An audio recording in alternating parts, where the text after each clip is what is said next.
मैं बता दूं कि इस क्लास को हमने लाइव में करवाए थे, जहां पे यहाँ पे यानी 18 नंबर क्वेश्चन पे आने के बाद हम लोग के पास कुछ प्रॉब्लम आ गया था, जिसके वजह से यहाँ से क्लास नहीं हो पाया था।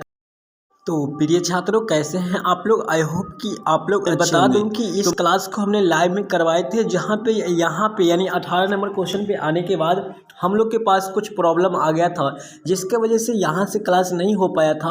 और हमने बिल्कुल तरह से कह दिए थे कि इस क्लास के बाद यानी इस वीडियो से अलग क्वेश्चन एक भी प्रश्न नहीं पूछा जाएगा।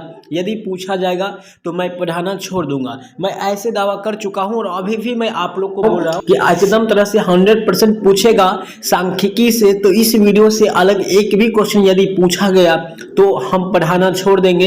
ये आप लोग इस वीडियो को रिकॉर्ड कर लीजिए, इस वीडियो को सेव करके रख सकते हो और एग्जाम के बाद हमें आप इस पे कमेंट करके बता सकते हो। तो चलिए इस क्लास को स्टार्ट करते हैं अभी।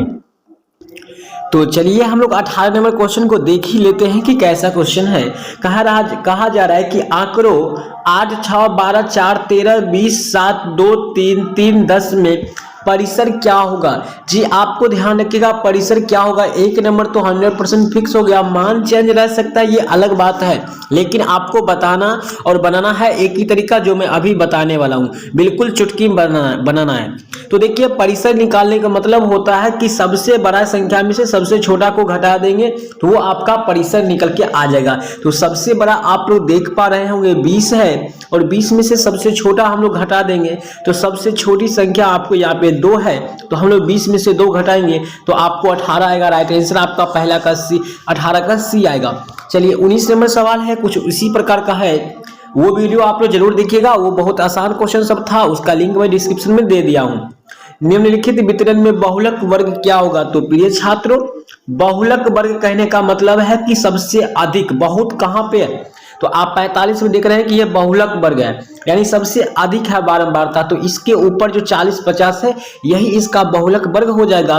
तो 19 का आंसर आपका डी हो जाएगा, जो 100% सही हो जाएगा। चलिए 20 नंबर सवाल है, किसी वितरण के माध्य, बहुलक और माध्यिका के बीच क्या संबंध होता है? ये सूत्र होता है, फॉर्मूला होता है, जो आपको याद रखना है, जिससे आप 2 नंबर के सवाल भी आप बना सकते हैं आसानी से। तो चलिए 20 का जो आंसर होगा आपका फर्स्ट हो जाएगा ए, अर्थात आपका हो जाएगा बहुलक बराबर 3 गुने माध्य, अर्थात 3 माध्य -2 माध्य हो जाएगा।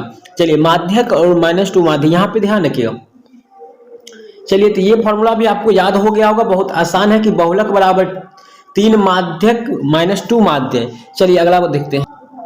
तो 21 नंबर सवाल पूछा जा रहा है कि किससे माध्यिका आलेखीय ढंग से ज्ञात किया जा सकता है? तो 21 का आंसर सी होगा, त्वरण के माध्यम से हम लोग आलेखीय ढंग से ज्ञात कर सकते हैं माध्यिका। आपका 22 नंबर सवाल है कि निम्नलिखित में कौन आलेख द्वारा निर्धारित नहीं किया जा सकता है?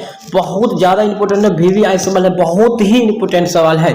तो 22 का आंसर आपका सी हो जाएगा, माध्य हो जाएगा, मीन हो जाएगा, मीन, जो हम लोग क्या करते हैं आलेख के द्वारा निर्धारित हम लोग इसको नहीं कर पाएंगे।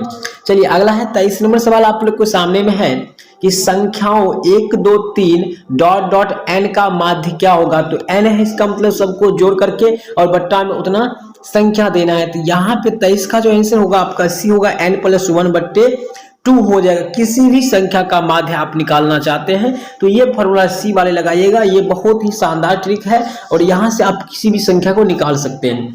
चलिए तो साथ ही आपका है 24 नंबर सवाल है कि किसी बारंबारता बंटन का बहुलक आलेख द्वारा निम्नलिखित में से किससे निर्धारित किया जा सकता है? आलेख द्वारा हम लोग अगर निर्धारित करेंगे तो किसके द्वारा किया जा सकता है? तो 24 का आंसर होगा डी, आयत चित्र के द्वारा। हम लोग आयत चित्र के द्वारा जो हम इसको दर्शा सकते हैं। तो राइट आंसर आपका ऑप्शन नंबर यहाँ पे डी हो जाता है, जो बिल्कुल सही है। हम आगे देखते हैं। तो आगे आपका यहाँ पे 25 नंबर सवाल पूछा जा रहा है। कहा जा रहा है कि चरों को आरोही या अवरोही क्रम में रखने पर बीच वाले चर का मान कहलाएगा। चरों को आरोही और अवरोही मतलब बढ़ते और घटते क्रम में रखने पर बीच वाला जो चर है वो आपका क्या कहलाएगा? तो वो आपका माध्यिका कहलाएगा।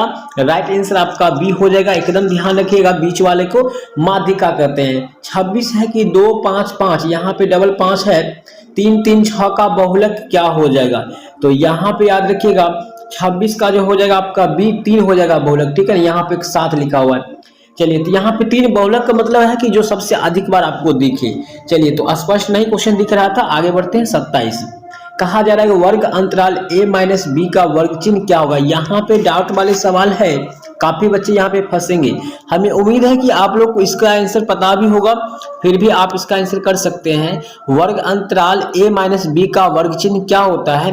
तो वर्ग चिन्ह निकालने के लिए हमने बताए थे कि दोनों को जोड़ करके बट्टा में आपको 2 लिखना पड़ता है। तो दोनों को जोड़ करके हम लोग बट्टा में 2 लिखेंगे, अर्थात आधा करेंगे, तो आइटेंस आपका ऑप्शन नंबर यहाँ पे ए हो जाएगा। फॉर्मूला के हिसाब से अब आपको ए बी जो मान रहेगा वो अपना देकर बनाएंगे तो आपका आंसर अच्छा से निकलेगा।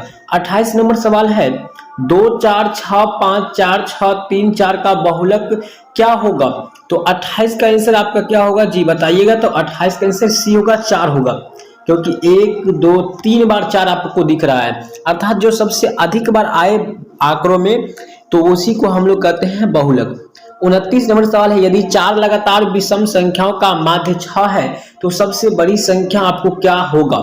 यहाँ पे सवाल बनाने वाला है और इसे आप लोग बना करके जरूर हमें व्हाट्सएप करें यदि आप ज्वाइन कर चुके हैं तो 29 का आंसर वैसे मैं बता दूं आपका 9 हो जाएगा। अब किस प्रकार से हुआ वो आपको बताना है कमेंट करके, और आप लिख करके हमें व्हाट्सएप जरूर करें बना करके इस सवाल को। चलिए साथ ही आपका 30 है इतना का x का बहुलक हो सकता है। तो यहाँ पे फिर बहुलक क्या हो सकता है, बहुत ही शानदार सवाल है। और 30 नंबर का आंसर मैं आपको बता दूं उससे पहले आप लोग जल्दी से बताइए। इसका देखिए आपको 4 1 2 3 बार 4 है, 6 देखिए 1 2 3 बार 6 भी है, तो आपका 4 भी होगा और 6 भी होगा, अर्थात दोनों होगा, तो इसमें कहीं से दिक्कत ही नहीं है, बी ऑप्शन हो जाएगा। 30 का बी हो गया है। चलिए तो इसी के साथ आपका 31 नंबर लास्ट सवाल आपका है इस क्लास का, और इससे अलग आपको एक भी क्वेश्चन नहीं पूछा जाएगा आपके एग्जाम में। यकीन के साथ आप विश्वास करके जाइए, मैं बोल रहा हूं एक भी अलग नहीं पूछेगा। तो प्रथम 10 सम प्राकृत संख्याओं का माध्य क्या होगा। तो चलिए ये आप लोग आसानी से इसे बना भी सकते हैं। तो 31 का वैसे आंसर आपको हो गया यहाँ पे सी हो जाएगा कि प्रथम 10 सम प्राकृत संख्याओं का माध्य क्या होगा। तो सम प्राकृत मतलब क्या होगा, सम होना चाहिए 10, तो 2 4 6 8 ऐसा होना चाहिए, 10 करके सबको जोड़ करके बट्टा में आपको 10 करके काटना है, तो आपका आंसर निकल जाएगा। तो 10 सम प्राकृत संख्याओं का कह रहा है, तो आसानी से आप इसे निकाल सकते हैं। तो 10 मतलब हो जाएगा आपका 110 के आसपास होगा। उसके बाद 10 से भाग देंगे तो 10 के 11 बार पढ़ेंगे तो 11 110 होगा, 11 आपका आंसर निकल के आ जाएगा। तो मुझे उम्मीद है कि आपने यहाँ तक वीडियो को सीन किए होंगे और यहाँ तक देखे हैं, तो आपको फिक्स हो गया कि सांख्यिकी से आप बिल्कुल कंफर्म हो गया, आपको एक भी क्वेश्चन नहीं छूटेगा। हमें उम्मीद है आप इससे अलग आपसे आपके एग्जाम में पूछा भी नहीं जाएगा। तो मिलते हैं अगले वीडियो में। ये वीडियो पसंद है तो वीडियो को लाइक करके चैनल को जल्दी से सब्सक्राइब कर दीजिए, क्योंकि वायरल और आउट क्वेश्चन यहाँ से ही आपको सबसे पहले देखने को मिलेगा 9th की तरह, चलिए, और इंटर की तरह। तो चलिए मिलते हैं नेक्स्ट वीडियो में।